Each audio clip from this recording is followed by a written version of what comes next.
ai wani yana zuwa zance gurin wata yarinya sai ya kokari ya ga ya zai ga jikinta ta ce ka yi haƙuri sai an daura aure maye ta ce baka ma da sadaki ba don me za a bude ma jiki ka gani.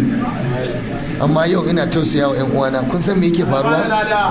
Wallahi malam, idan yarinya tana soyayya da saurayi, kun san cewa yaranmu saboda daƙiƙancinsu, I'm sorry to say, saboda balidancinsu, wauta da rashin basira, wallahi malam saurayi sai ya ce wa yarinya ta yi tsirara zagidir, ta yi bidiyo ta tura mai.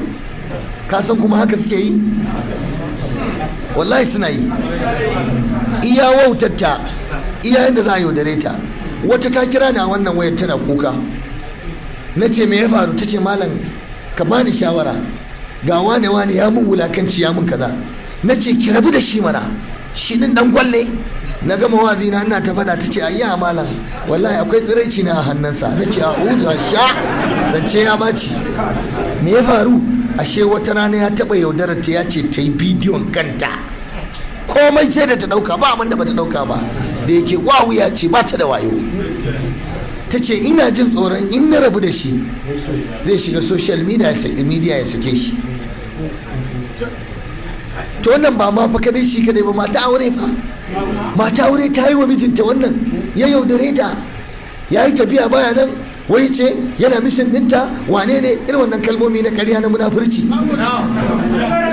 Ya yi mishin, ya yi kaza, yana son bidiyo, sai ta je ta bidiyon kanta, ta cire kayan da gaba daya, ta yi bidiyon kanta. Na quite alright, mijinta ne. Ta manta ba ta san ana iya rabuwa da miji ba, ta manta ba san ana iya yin fada da shi ba. Malam ta tura masa, ya aka yi sai wata nan suka rabu, suka yi fada, zage ta manta, ashe da bidiyon. Ya ce za ki ga rashin mutunci. Wallahi malam a social media suke wannan bidiyon, a group din yan iska aka yi ta suke. Malam ga fuskar matar da hotonta da komai.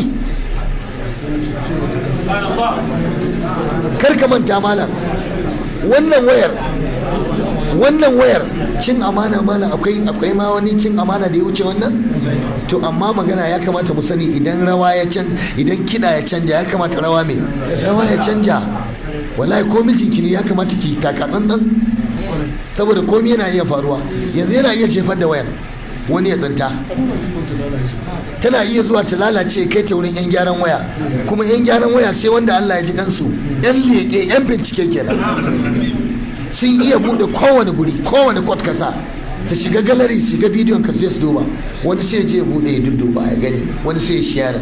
Akwai wanda in ya dauke wani wayar wani, kawai abin da yake budewa bluetooth kawai yake budewa, wallahi duk videos din ka sai tura su wayarsa.